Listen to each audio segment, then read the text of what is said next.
محترم حضرات، سامعین کرام، عزیز ساتھیوں، ربیع الاول کا مہینہ چل رہا ہے۔ بڑا مبارک مہینہ ہے یہ۔ آج ربیع الاول کی 6 تاریخ۔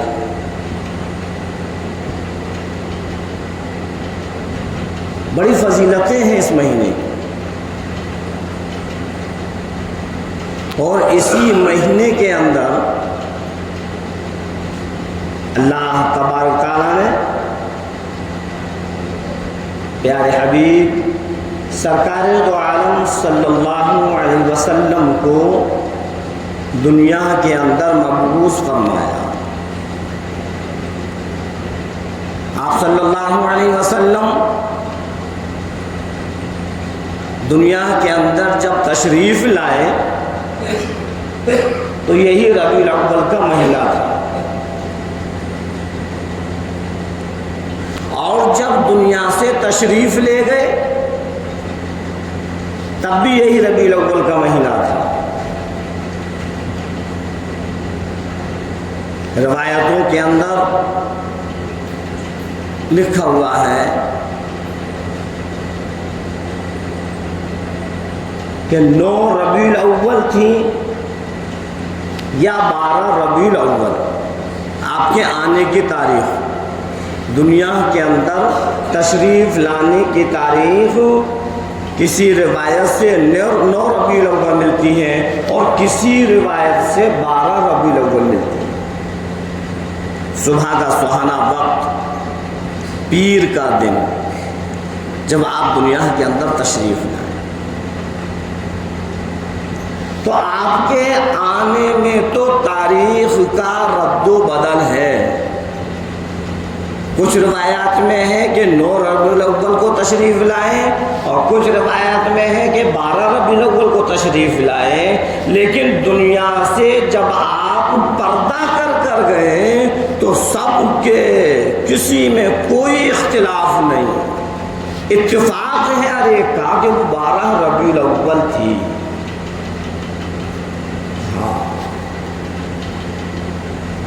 آج ہم اور آپ اس مہینے کو 12 وفات کے نام سے جانتے ہیں۔ اصل عربی کا جو لفظ ہے وہ 12 ربیع الاول ہے، ربیع الاول کا مہینہ ہے جس کو ہم 12 وفات کہتے ہیں۔ اور دیکھو، ایک موٹی سی بات ہے جو ہر ایک کے دماغ میں آ سکتی ہے۔ وفات کے معنی آتے ہیں دنیا سے کوچ کر جانا، وفات کے معنی آتے ہیں دنیا سے پردہ کر جانا، وفات کے معنی آتے ہیں دنیا سے دوسری جگہ منتقل ہو جانا۔ اور ہم اپنی زبان میں کہہ بھی رہے ہیں کہ 12 وفات، ہم اپنی زبان سے اقرار کر بھی رہے ہیں کہ آج کے دن 12 وفات ہیں، یعنی آج سرکار دو عالم صلی اللہ علیہ وسلم دنیا سے تشریف لے گئے ہیں، اور اس کے باوجود بھی ہم جشن کر رہے ہیں، خوشیاں منا رہے ہیں، جلوس نکال رہے ہیں۔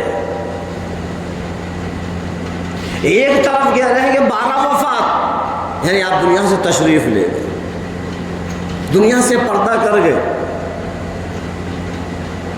اور دوسری طرف ہم جلوس نکال رہے ہیں۔ کتنی موٹی سی بات ہے کہ اگر 12 ربیع الاول کو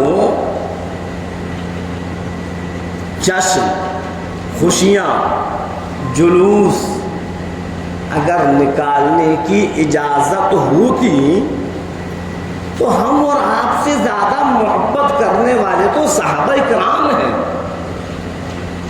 ہاں ہم اور آپ کیا ہیں؟ ہم تو کچھ بھی نہیں. صحابہ کرام کی وہ شان ہے، صحابہ کرام کا وہ مقام ہے، صحابہ کرام کا وہ مرتبہ ہے کہ ہم ان کے پیر کے دھول کے برابر بھی نہیں ہیں.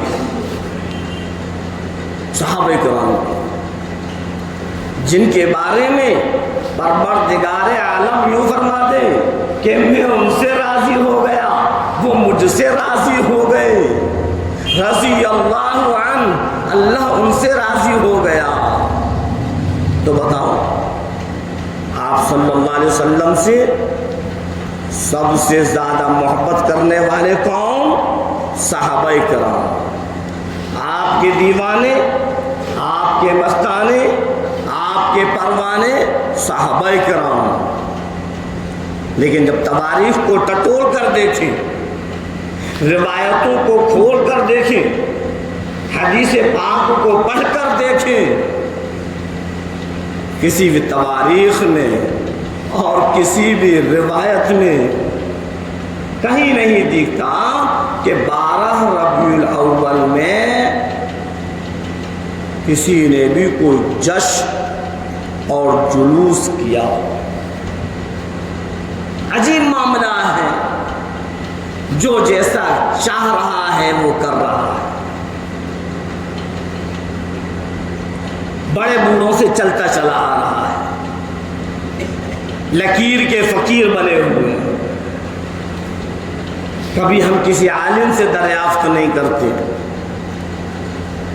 کبھی کسی امام سے نہیں پوچھتے کہ بس ہم نے دیکھا کہ وہ ایسا کر رہے ہیں تو لاؤ ہم بھی ایسا کریں.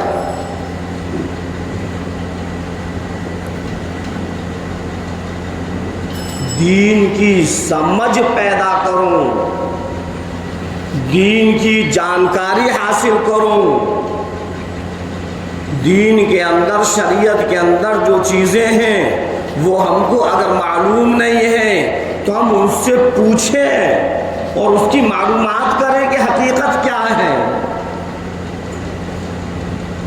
دیکھا داکھی نہ کریں کہ وہ کر رہے ہیں تو لاؤ ہم بھی کریں. اللہ کے رسول سرکار دو عالم صلی اللہ علیہ وسلم کا ایک بہت اونچا مقام ہے. ایسے پیغمبر ہیں، ایسے پیغمبر ہیں، ایسے نبی ہیں، ایسے نبی ہیں کہ اللہ کے بعد جو دوسرا مقام ہے وہ سرکار دو عالم صلی اللہ علیہ وسلم کا مقام ہے. ہاں اللہ تبارک و تعالیٰ نے آپ صلی اللہ علیہ وسلم کے نام کو ساتھ میں جوڑ کر رکھا، یہ دکھلانے کے لیے کہ دیکھو میرا جو مقام ہے، اب میرے بعد جو مقام ہے وہ میرے نبی کا مقام ہے.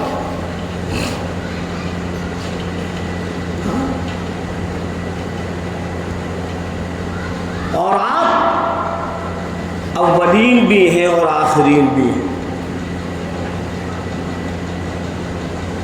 آپ کو اولین بھی کہا جاتا ہے اور آخرین بھی کہا جاتا ہے، جبکہ دنیا کے اندر سب سے پہلے آنے والے حضرت آدم علیہ السلام ہیں. اور آدم علیہ السلام کے بعد کتنے نبی آئے، حضرت نوح علیہ السلام، حضرت شیش علیہ السلام، حضرت ابراہیم علیہ السلام، حضرت زکریا علیہ السلام، حضرت یحییٰ علیہ السلام، حضرت ادریس علیہ السلام، حضرت موسیٰ علیہ السلام، حضرت عیسیٰ علیہ السلام، حضرت یونس علیہ السلام. کتنے نبی آئے، کتنے نبی آئے. اور سب سے آخر میں اللہ تبارک و تعالیٰ نے سرکار دو عالم صلی اللہ علیہ وسلم کو دنیا کے اندر مبعوث فرمایا. لیکن لکھا ہوا ہے کہ آپ اولین بھی ہیں اور آخرین بھی. اولین کا مطلب یہ ہے کہ پروردگار عالم نے سب سے پہلے آپ کے نور کو تیار کیا. آدم علیہ السلام بعد میں، شیش علیہ السلام بعد میں، حضرت نوح علیہ السلام بعد میں، سارے کے سارے نبی بعد میں، سب سے پہلے سرکار دو عالم صلی اللہ علیہ وسلم کا نور بنایا۔ لیکن جب دنیا کے اندر تشریف لائے تو سب سے آخر میں تشریف لائے، اور آپ کے آنے کے بعد پھر اللہ تبارک تعالیٰ نے نبوت کے رجسٹر کو بند کر دیا۔ اب کوئی نبی نہیں، کوئی رسول نہیں، یہ ہمارے سرکار دو عالم صلی اللہ علیہ وسلم ایسے نبی ہیں کہ اب ان کی نبوت قیامت تک کے لیے ہے، ان کی شریعت قیامت تک کے لیے ہے۔ کوئی شریعت نہیں آئے گی، کوئی نبی نہیں آئے گا، رجسٹر کو بند کر دیا گیا۔ دنیاوی مثال دے کر بتلاؤں کہ جب کوئی جلسہ ہوتا ہے اور اس جلسے کا جب ہم اور آپ اشتہار بنواتے ہیں تو اشتہار میں سب سے اوپر موٹی ہیڈنگ میں اس عالم کا نام رکھتے ہیں جو سب سے عالموں میں ایک اپنی الگ حیثیت رکھتا ہے، اور سب اس کو پہچانتے ہیں اور سب اس سے مانوس ہوں، سب کے دلوں کے اندر اس عالم کی محبت ہو، اور اس کو سننے کے لیے سارے کی ساری عوام ہر وقت تیار ہو، تو سب اس سے اوپر اس عالم کا نام ہوتا ہے۔ اور باقی علماء جو آتے ہیں وہ اشتہار میں پھر نیچے نام چلتے چلے آتے ہیں۔ رجسٹر میں جب اشتہار بنا تو اشتہار میں سب سے اوپر اس عالم کا نام ہے جو سب سے بڑا عالم ہے، اور پھر دوسرے علماء کا نام ہے۔ جب اسٹیج سجتا ہے اور جب بیانات شروع ہوتے ہیں تو سارے کے سارے عالموں کو موقع دیا جاتا ہے، لیکن وہ عالم جو سب سے اوپر نام تھا اس عالم کو سب سے بعد میں لایا جاتا ہے کہ اگر سب سے پہلے ہم نے اس عالم سے بلوا دیا تو جلسہ ختم ہو جائے گا، اب اس عالم کے بعد پھر کوئی نہیں بول سکتا۔ تو بس اللہ تبارک تعالیٰ نے یہی مثال ہے کہ اللہ نے سب سے پہلے سرکار دو عالم صلی اللہ علیہ وسلم کے نور کو بنایا، اور دنیا میں سب سے آخر میں مبعوث فرمایا، جبکہ جہالت کا یہ عالم تھا کہ پورے کے پورے عرب میں چاروں طرف جہالت ہی جہالت تھی۔ اس بیت اللہ شریف کے اندر، اس خانہ کعبہ کے اندر جہاں طواف ہوتا ہے 365 بت رکھے ہوئے تھے، ننگا طواف ہوا کرتا تھا، لڑکیوں کو زندہ درگور کر دیا کرتے تھے۔ اگر کسی کے اونٹ نے کسی کے اونٹ سے پہلے اگر پانی پی لیا، نسلوں لائیاں چلا کرتی تھی۔ پڑے ہوئے تھوک کو، پڑے ہوئے خون کو بغیر کسی تحقیق کے چاٹ لیا کرتے تھے۔ بڑی جہالت والی اندھیری کی زندگی تھی، ایسی جہالت تھی کہ ان پر کوئی بھی حکومت کرنا پسند نہیں کرتا تھا۔ اللہ تبارک تعالیٰ نے، وہ عالم الغیب ہے، اللہ نے سمجھ لیا کہ اے میرے محبوب، اب تمہارا دنیا میں جانے کا وقت آ چکا ہے، اب آپ دنیا کے اندر تشریف لائیں اور اس جہالت کو ختم کریں۔ اللہ رب العزت نے سرکار دو عالم صلی اللہ علیہ وسلم کو تب دنیا کے اندر مبعوث فرمایا، لیکن آدم علیہ السلام سے لے کر اور عیسیٰ علیہ السلام تک جتنے بھی پیغمبر آئے، جتنے رسول آئے اور جتنے نبی آئے، اللہ تبارک تعالیٰ نے ہر ایک سے عہد لیا، وعدہ کیا، اے میرے پیغمبروں، اے میرے رسولوں، اے میرے نبیوں، ایک بات یاد رکھنا، اگر تمہاری موجودگی میں، اگر تمہارے سامنے آخری نبی امام الانبیاء سرور کونین صلی اللہ علیہ وسلم تشریف لے آئے، تم اپنی نبوت کو ختم کر دینا، اپنی شریعت کو ختم کر دینا اور امام الانبیاء سرور کونین صلی اللہ علیہ وسلم کی شریعت پر عمل کرنا۔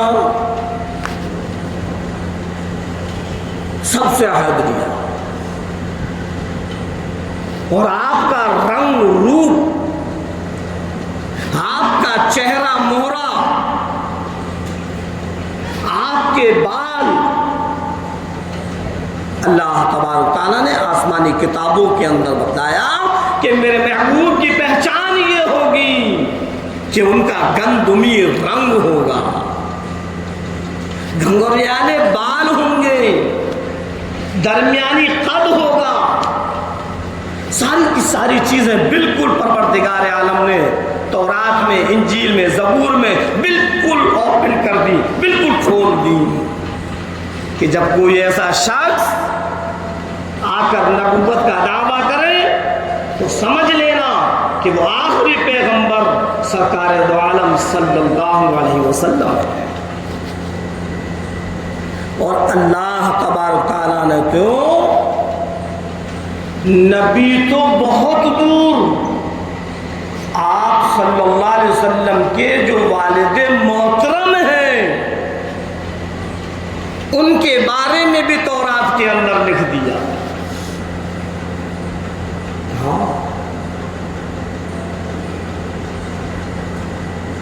حضرت عبداللہ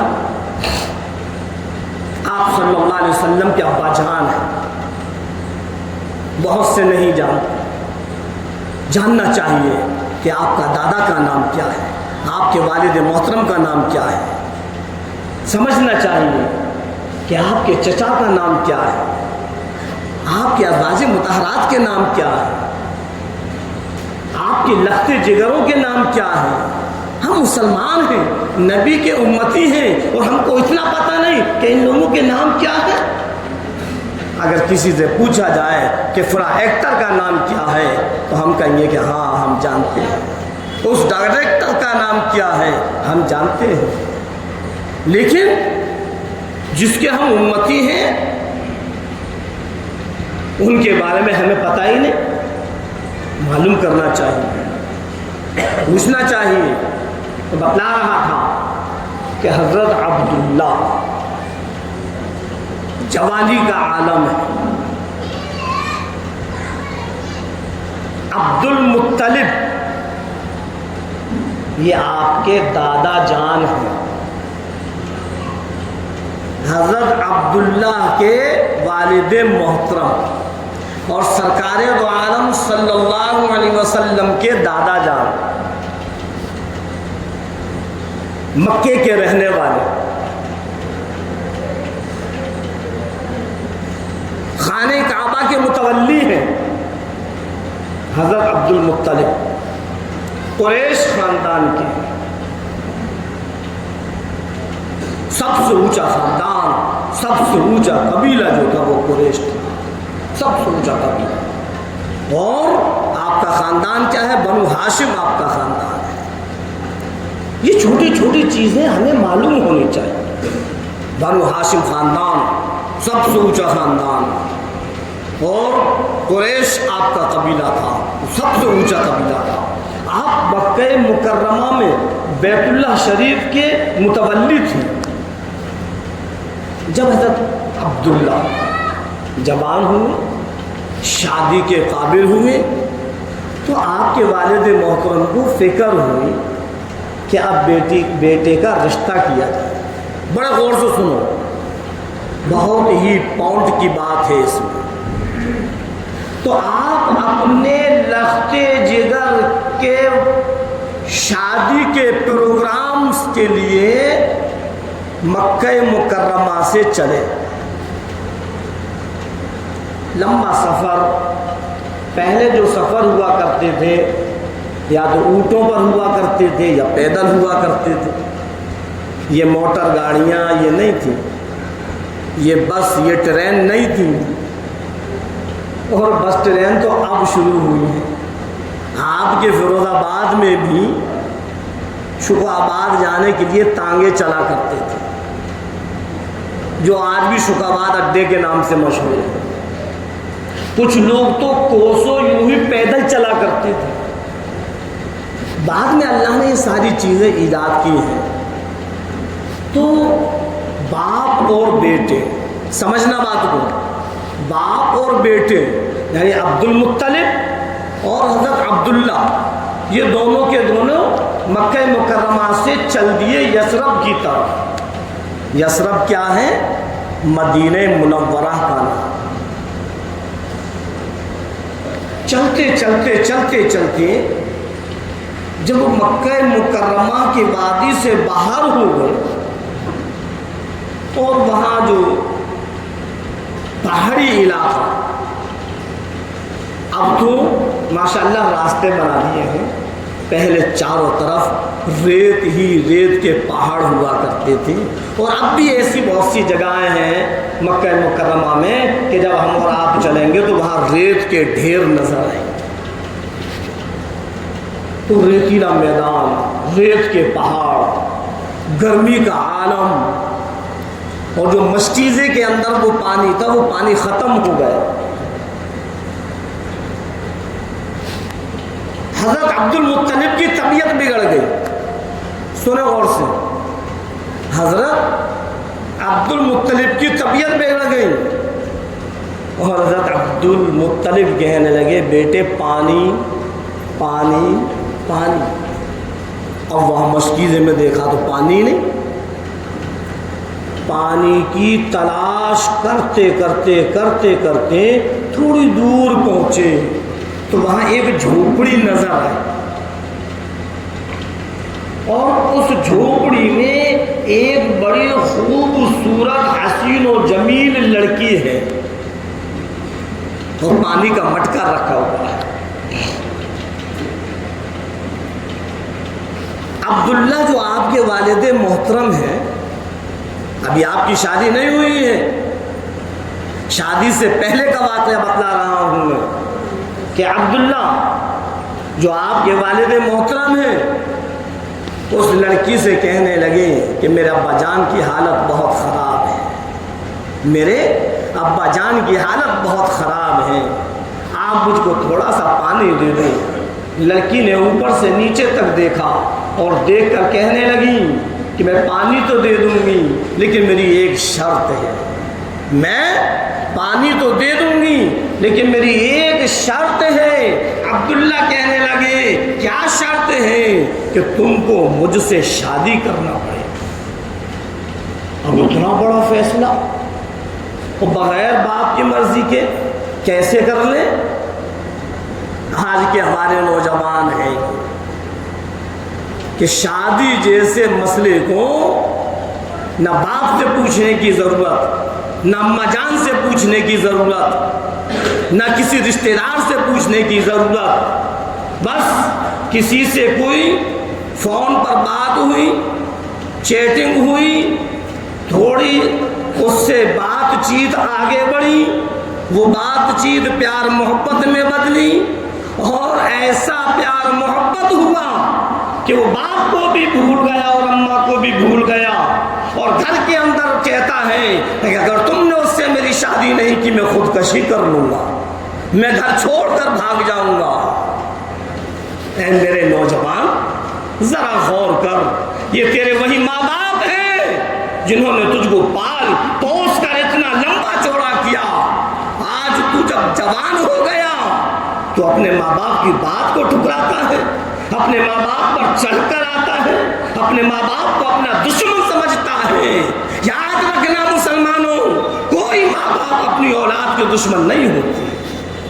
اگر وہ روکتے ہیں تو وہ محبت میں روکتے ہیں۔ ہاں، ہمیں اپنے ماں باپ کی بات ماننی چاہیے۔ ماں باپ جہاں ہمارا رشتہ کر دیں ہم اس پر لبیک کہیں، خوشی خوشی راضی ہو جائیں۔ کوئی ماں باپ یہ نہیں چاہتا کہ میری بیٹی یا میرے بیٹا کہیں غلط جگہ پھنس جائے۔ اس پیار محبت کے کام کو ختم کرو اور ان موبائلوں پر چیٹنگا کرنا ختم کرو۔ جو رات اور دن موبائلوں میں لگے رہتے ہو، کان کا بھی زنا ہو رہا ہے اور آنکھ کا بھی زنا ہو رہا ہے۔ اس زنے سے توبہ کرو اور ماں باپ کی اہمیت کو پہچانو، ماں باپ کے وقار کو پہچانو، ماں باپ کی عظمت کو پہچانو۔ ایک نہیں سینکڑوں واقعات ایسے ہو گئے کہ کبھی کوئی لڑکا کسی لڑکی کو لے کر چلا گیا تو کہیں کسی کی لڑکی لڑکے کے ساتھ چلی گئی، وجہ اس کی یہی موبائل ہے۔ اسی موبائل سے دونوں کی بات چلی، پیار محبت ہوا، ملاقاتیں ہوئیں اور 2-4 ملاقاتوں میں ماں باپ کو چھوڑ دیا۔ ارے حقیقت ہے یا نہیں؟ تو میں ان نوجوانوں سے، اپنے بھائیوں سے اور میں ان نوجوان اپنی بیٹیوں سے کہنا چاہتا ہوں، خدا کے واسطے اپنے ماں باپ کو کبھی غلط مت سمجھو۔ ماں باپ جب بھی سمجھائیں گے اچھے کے لیے سمجھائیں گے۔ ماں باپ کبھی اپنی اولاد کا برا نہیں چاہتے۔ یہ شیطان ہمارے دل و دماغ کے اندر یہ فطور ڈالتا ہے، ہاں جی ابا جان تم بڑے سے اتنی محبت کرتے ہو، مجھ سے محبت ہی نہیں، تم اس کی ساری باتوں کو پوری کرتے ہو، میری سنتے ہی نہیں، میں تو ایسا لگتا ہوں کہ میں تمہارا کچھ ہے ہی نہیں، مجھے تم نے بالکل ایسے نظر انداز کر دیا، کیا میں تمہارا سوتیلا ہوں؟ میرے ساتھ ایسا ویوہار کیوں کرتے ہو؟ نہیں، ماں باپ کسی کے ساتھ دجائی نہیں کرتے، ماں باپ کسی کے ساتھ برتاؤ الگ الگ نہیں کرتے۔ یہ ہماری ذہنیت اور ہماری سوچ کا فرق ہے۔ یہ شیطان کے شکنجے اور شیطان کے وسوسے کی بات ہے جو دل و دماغ کے اندر یہ بات پیدا کر دیتا ہے کہ ابا جان بڑے کو چاہتے ہیں مجھ کو نہیں چاہتے، ابا جان چھوٹے کو چاہتے ہیں مجھے نہیں چاہتے۔ نہیں، کوئی ماں باپ ایسا نہیں ہے۔ ارے جس ماں باپ نے بڑے بچے کو پالا ہے وہی تو ماں باپ تجھ کو پال رہے ہیں۔ جتنی پریشانیاں، جتنی مصیبتیں، جتنی تکلیفیں تیرے پالنے میں اس نے اٹھائی ہیں اتنی ہی اس میں بھی اٹھائی ہیں۔ کہاں سے تو جائے آ جائے؟ ہاں وہ چیز الگ ہے کہ تیری شرارتوں کی وجہ سے، تیری نافرمانیوں کی وجہ سے، تیری بیہودہ باتوں کی وجہ سے، تیرے غلط لڑکوں کے ساتھ بیٹھنے کی وجہ سے تیرے ماں باپ کے اندر تھوڑی سی کشیدگی ہو جاتی ہے، تھوڑی سی ناراضگی ہو جاتی ہے۔ تو اب میں ان نوجوانوں سے کہنا چاہتا ہوں کہ ہم اس کشیدگی کو ختم کریں، اپنی وہ غلط صحبتیں ختم کریں، آوارے لڑکے بدچلن لڑکوں کے ساتھ اٹھنا بیٹھنا یاری دوستی بند کریں، اور جس سے ہمارے ماں باپ کو تکلیف ہو رہی ہے ہم اس کام کو ختم کریں۔ یہی ماں باپ تجھ کو سینے سے لگا ہے، ایسا ہی ہے یا نہیں؟ بچہ اپنی طرف نظر نہیں کرتا کہ میں کیا کر رہا ہوں، ماں باپ پر دوش ڈال دیتا ہے کہ مجھ کو تو وہ سمجھتے ہی نہیں، میرے ساتھ تو ایسا ویوہار کر رہے ہیں جیسے کہ میں ان کا ہے ہی نہیں، اور بڑے بڑے فیصلے وہ خود کر لیتا ہے، ماں باپ کو بالا طاق رکھ دیتا ہے۔ بہرحال تو بتلا رہا تھا حضرت عبداللہ جب اس لڑکی سے پانی مانگا تو لڑکی نے کہا کہ دیکھو پانی تو میں دے دوں گی لیکن میری ایک شرط ہے۔ کہ کیا شرط ہے؟ کہ مجھ سے شادی کرنا پڑے گی۔ حضرت عبداللہ کہنے لگے اتنا بڑا فیصلہ میں اپنی طرف سے نہیں کر سکتا۔ بغیر پانی لیے ہوئے اور اپنے ابا جان عبد المطلب کے پاس پہنچ گئے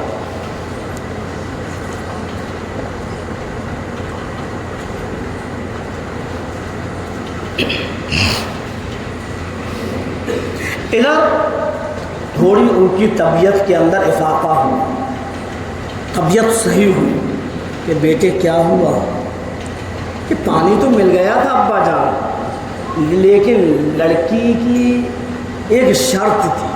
کہ کیا شرط تھی؟ کہ وہ یہ کہہ رہی تھی کہ مجھ سے شادی کرو۔ وہ بڑی خوبصورت وہ لڑکی تھی، کہ پھر کہ میں نے منع کر دیا، میں اتنا بڑا فیصلہ کیسے لے سکتا ہوں؟ کہ اچھا کیا، اور پھر دونوں چلے اور چل کر مدینہ منورہ پہنچے۔ کہاں پہنچے؟ مدینہ منورہ، حضرت آمنہ کے گھر۔ کون ہے یہ آمنہ؟ حضرت آمنہ یہ وہی ہیں جو آپ صلی اللہ علیہ وسلم کی والدہ محترمہ ہے۔ رشتہ ہو گیا، شادی ہو گئی حضرت عبداللہ کی حضرت آمنہ سے۔ باپ کون ہے؟ عبداللہ، اور اماں جان کون ہے؟ حضرت آمنہ۔ دونوں کا رشتہ ہو گیا۔ رشتہ ہونے کے بعد پھر جب آپ واپس آ رہے تھے تو اسی راستے پر پھر حضرت عبد المطلب کی طبیعت بگڑ گئی اور پھر پانی پانی کہنے لگے۔ اب آپ کے لختے جگر حضرت عبداللہ دوڑے دوڑے اسی کوٹری کے اندر، اسی مکان کے اندر، اسی جھوپڑی کے اندر پہنچے جہاں پہلے گئے تھے، کیونکہ وہاں پانی تھا۔ اور اس لڑکی نے دیکھا اور دیکھ کر کہتی ہے پانی لینے آئے ہیں آپ؟ کہ ہاں۔ کہ لو پکڑو پانی۔ کوئی شرط نہیں، کوئی سوال نہیں، کوئی جواب نہیں، اس نے سیدھا سیدھا پانی پکڑا دیا۔ حضرت عبداللہ کہنے لگے اے اللہ کی بندی، بات سمجھ میں نہیں آئی میرے۔ اس وقت جب میں نے پانی مانگا تھا تو تو نے شرط لگائی تھی، آج میں نے پانی مانگا تو کوئی شرط نہیں لگائی۔ کہہ رہے تم پانی لو اور جاؤ۔ کہ نہیں، پہلے مجھ کو اس کی کیا حقیقت ہے وہ حقیقت بتلاؤ۔ لڑکی کہنے لگی کہ میں تورات کی حافظ ہوں، یہود کی لڑکی ہوں، تورات کی حافظ ہوں۔ میں نے تورات میں پڑھا تھا کہ امام الانبیاء محبوب کبریا سرور کونین صلی اللہ علیہ وسلم کا نور جس کی پیشانی کے اندر ہوگا وہ اس کے ابا جان ہوں گے۔ اس وقت میں آخری نبی سرکار دو عالم صلی اللہ علیہ وسلم کے نور کو آپ کے چہرے انور میں، آپ کے پیشانی مبارک میں دیکھا، نور چمکنے لگا۔ میں سمجھ گئی آپ کوئی ایسے ویسے لڑکے نہیں، آخری نبی کے والد محترم ہو۔ میرے دل کے اندر ایک لالچ پیدا ہو گیا، میں لالچ میں آ گئی اور میں سوچنے لگی کاش اگر آپ سے میری شادی ہو جائے تو میں آخری پیغمبر کی اماں جان بن جاؤں۔ میں صرف میرے دل میں لالچ آیا تھا، میں اس سوچ میں ڈوب گئی تھی کہ یہ جو نور آپ کی پیشانی کے اندر ہے یہ آخری نبی سرکار دو عالم صلی اللہ علیہ وسلم کا نور ہے، اور اگر آپ سے میرا نکاح ہو جاتا ہے، آپ سے اگر میری شادی ہو جاتی ہے تو میں آخری نبی کی والدہ محترمہ بن جاؤں گی۔ لیکن اب نہیں، آپ نے مجھ کو کوئی ایسی ویسی لڑکی سمجھی تھی، میں تورات کی حافظ ہوں۔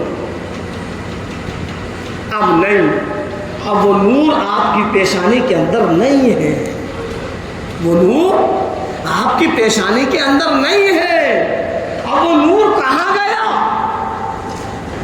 آپ کی پیشانی سے نکل چکا ہے۔ کہاں ہے وہ نور؟ ارے وہ نور تو حضرت آمنہ رضی اللہ تعالیٰ عنہ کے شکم مبارک میں پہنچ چکا۔ تو بتلانے کا مقصد یہ تھا میرا کہ اللہ تبارک تعالیٰ نے صرف سرکار دو عالم صلی اللہ علیہ وسلم کے بارے میں ہی نہیں بلکہ آپ کے والد محترم کے بارے میں بھی تورات میں لکھ رکھا تھا کہ ان کی پیشانی میں ایک نور ہوگا جو آخری نبی سرکار دو عالم صلی اللہ علیہ وسلم کا نور ہوگا۔ تبھی تو پہچانا اس حافظ تورات نے۔ اب وہ نور کہاں ہے؟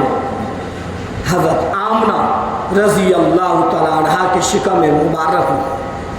آپ کی والدہ محترمہ ہے اور آپ کے شکم مبارک میں آخری نبی سرکار دو عالم صلی اللہ علیہ وسلم کے نور آتے ہی جب آپ مادر رحم کے اندر تشریف لے آئے تو حضرت آمنہ رضی اللہ تعالی کے بھی حالات بدل گئے، ان کی کیفیت بدل گئی، ان کی رنگت بدل گئی۔ جہاں بیٹھ رہی ہیں وہاں سے خوشبو نکل رہی ہے، جہاں اٹھ کر جا رہی ہیں وہاں خوشبو چل رہی ہے، اور ایسی عجیب و غریب خوشبو کہ صرف گھر میں نہیں گھر کے باہر خوشبو نکل رہی ہے۔ دادی جان بھی پریشان، دادا جان بھی پریشان، آخر کہاں سے یہ خوشبو آئی؟ اے آمنہ، اے آمنہ، یہ خوشبو کہاں سے آئی؟ ایسے عجیب و غریب خوشبو کہ چاروں طرف خوشبو۔ سوچنے پر مجبور ہے کہ کون ہے جو آمنہ کو خوشبو لا کر دیتا ہے؟ کون ہے اور کہاں کی یہ خوشبو ہے؟ آپ کی دادی جان پر رہا نہیں گیا اور ایک دن حضرت عبد المطلب کو پاس میں بلایا۔ اجی سنتے ہو کہ کیا ہے کہ تم کو پتہ نہیں ہماری بہو آمنہ خوشبو استعمال کرتی ہے بیوہ کیسے تھی کہ آپ صلی اللہ علیہ وسلم کے تشریف لانے سے پہلے ہی اللہ تبارک تعالیٰ نے حضرت عبداللہ کو اٹھا لیا تھا۔ آپ بیوہ تھی کہ ہے بیوہ اور ایسی خوشبو، ذرا پوچھ کر دیکھو کہ ان کو کون خوشبو لا کر دیتا ہے۔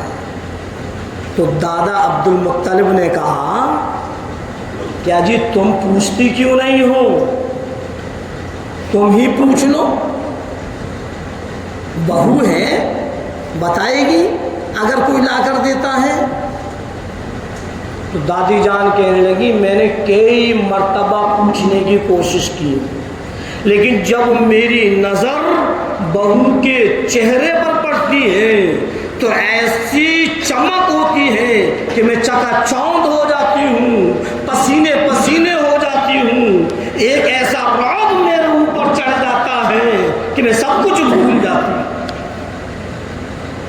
آپ تو مرد ہیں، آپ تو بیت اللہ شریف کے متولی ہیں، آپ ہی پوچھ کر دیکھو۔ حضرت عبد المطلب آپ کے دادا جان کہنے لگے اجی یہ خوشبو تو میں بھی دیکھ رہا ہوں اور تو گھر میں رہتی ہے، میں باہر رہتا ہوں، باہر لوگ مجھ سے پوچھتے ہیں، جوان مجھ سے پوچھتے ہیں، بوڑھے مجھ سے پوچھتے ہیں کہ یہ عطر کی بارش کہاں ہو رہی ہے، یہ عطر کی خوشبو کہاں سے آ رہی ہے۔ اور دادی جان سے کہا کہ ایک بات اور بتلاؤں، یہ کوئی ایسی ویسی خوشبو نہیں ہے، یہ تو الگ ہی قسم کی خوشبو ہے۔ آخر یہ خوشبو کہاں سے آ رہی ہے، کون لا کر دے رہا ہے؟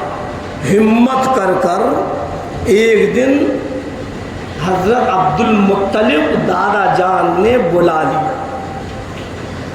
بہو ادھر آؤ۔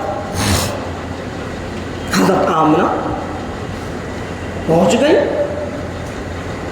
بہو ایک بات بتلاؤ، یہ جو تم نئی نئی خوشبوئیں لگاتی ہو یہ کون لا کر دیتا ہے؟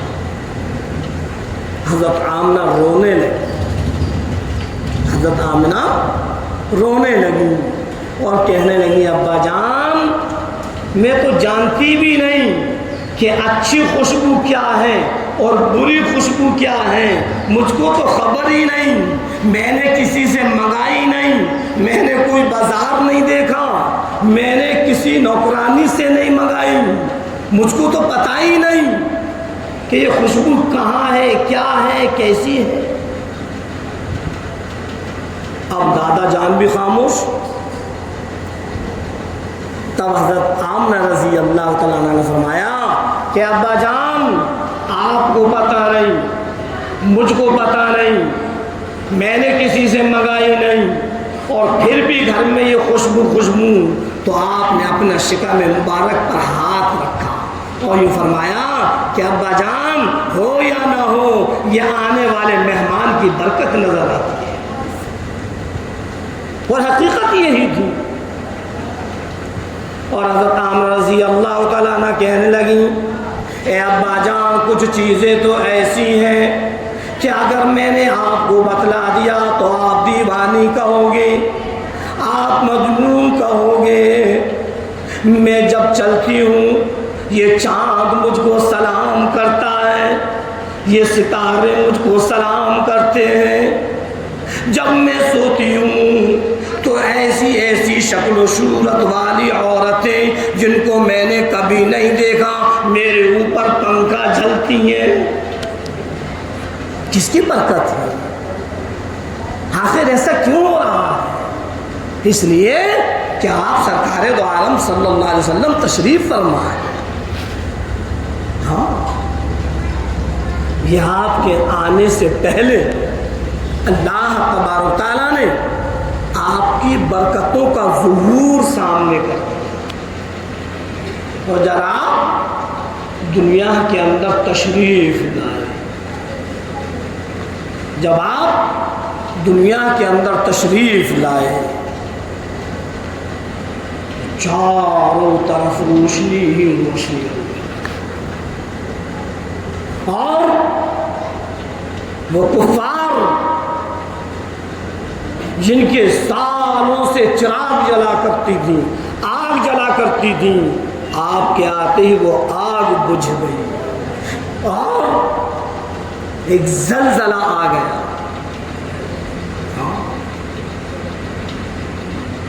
عرب کا ایک دستور تھا کہ جب کوئی بچہ پیدا ہوتا تھا تو گاؤں دیہات سے کچھ دائیاں آیا کرتی تھی اور وہ بچوں کو لے جایا کرتی تھی۔ گاؤں کی آب و ہوا میں بچہ صحیح اور تندرست رہا کرتا تھا، اور جب وہ تھوڑا بڑا ہو جایا کرتا تھا تو پھر ماں باپ کے سپرد کر دیا کرتی تھی۔ جب سرکار دو عالم صلی اللہ علیہ وسلم تشریف لائے تو دائیاں آئیں اور آ کر پوچھتی ہیں اے آمنہ بچہ ہے؟ کہ ہاں بچہ تو ہے، یتیم ہے۔ لوٹ گئی کہ یہاں سے کیا ملے گا؟ کچھ نہیں۔ کئی دائیاں آئیں، آمنہ بچہ ہے کہ ہے تو صحیح یتیم ہے۔ لوٹ گئی، اور ان کو لوٹنا ہی تھا۔ کیوں؟ اس لیے کہ اللہ تبارک تعالیٰ نے تو پرورش کے لیے حضرت دائی حلیمہ کو مقرر کر رکھا تھا۔ سب سے آخر میں حضرت دائی حلیمہ تشریف لاتی ہیں۔ آپ کی غربت کا عالم یہ تھا کہ آپ کی سواری بالکل لاغر اور کمزور تھی، بکریاں ایسی تھیں کہ دودھ سوکھ چکا تھا، اور آپ کی غربت کی وجہ سے آپ کے سینے میں بھی دودھ نہیں تھا۔ تو ساری سہیلیاں پہلے ہی آ گئیں، اور ان کی سواری لاغر تھی، کمزور تھی، مریل تھی، تو یہ پیچھے رہ گئیں۔ جب یہ آپ مکہ مکرمہ کے اندر آئیں تو ساری کی ساری دائیاں امیر لوگوں کے بچوں کو لے کر چلی گئیں۔ اب دائی حلیمہ کے شوہر کہنے لگے اے حلیمہ ہم لیٹ ہو گئے، بچے سب چلے گئے، اب کوئی ہے یا نہیں ہے؟ پتہ چلا کہ ابھی ایک گھر ایسا ہے جہاں بچہ موجود ہے۔ دستک دی، اے بی بی آمنہ بچہ ہے کہ ہاں بچہ ہے تو صحیح، لیکن بچہ یتیم ہے کہ دکھلاؤ مجھ کو، دکھلاؤ مجھ کو۔ دائی حلیمہ نے جب سرکار دو عالم صلی اللہ علیہ وسلم پر نظر ڈالی ہے تو ڈالتے کہنے لگی آمنہ یہ یتیم نہیں، یہ تو در یتیم ہے، یہ تو در یتیم ہے۔ اور کہنے لگی اے آمنہ تم کو خبر نہیں، تم کو پتہ نہیں، میں پورے مکے کا چکر لگا کر آ رہی ہوں، آج تک میں نے اتنا خوبصورت، اتنا حسین اور جمیل لڑکا نہیں دیکھا، ایسی چمک اور دمک والا لڑکا میری آنکھوں نے آج تک نہیں دیکھا۔ اور آمنہ بھی کہنے لگی اے حلیمہ میں نے بھی آج تک ایسا لڑکا نہیں دیکھا۔ جبرائیل تشریف لے آئے اور جبرائیل علیہ السلام کہنے لگے اے آمنہ تمہاری نظر مکے تک، اے حلیمہ تمہاری نظر مکے تک، میں تو ساری دنیا کے چکر لگاتا ہوں، میں نے آج تک ایسا بچہ نہیں دیکھا۔ پروردگار عالم کی طرف سے آواز آئی اے جبرائیل تم دیکھ کیسے سکتے ہو، میں نے آج تک ایسا بچہ بنایا ہی نہیں۔ اتنے خوبصورت تھے، اتنے حسین اور جمیل تھے، اتنی چمک تھی آپ کے چہرے انور پر کہ جب آپ جوان ہوئے حضرت عائشہ صدیقہ رضی اللہ تعالیٰ عنہا آپ کی زوجہ محترمہ ہیں، تمام ایمان والوں کی امہات مومنین ہیں، اور آپ کے حسن جمال کی تعریف کرتے ہوئے کہتی ہیں کہ خدا کی قسم یوسف علیہ السلام کو مصر کی عورتوں نے دیکھا، انہوں نے اپنی انگلیاں کاٹ لی تھیں، اگر سرکار پر نظر ڈالتی اپنے آپ کو ختم کر دے۔ اتنی خوبصورت، اتنا حسن جمال تھا کہ حضرت عائشہ صدیقہ رضی اللہ تعالیٰ عنہ خود فرماتی ہیں کہ جب مجھ کو سوئی میں تاگا ڈالنے کی ضرورت پڑتی تھی تو میں آپ کو سامنے کھڑا کر لیا کرتی تھی اور آپ کے چہرے کے نور سے، آپ کے چہرے کی چمک سے اس سوئی میں دھاگا ڈال دیا کرتی تھی، اتنے خوبصورت تھے۔ تو یہ ہے آپ صلی اللہ علیہ وسلم کا حسن و جمال۔ وقت ہو گیا، انشاءاللہ اگر وقت رہا تو اگلے جمعے کو اسی موضوع پر بیان ہوگا۔ اللہ رب العزت ہم اور آپ کو کہنے اور سننے زیادہ عمل کرنے کی توفیق عطا فرمائے۔ وما علینا الا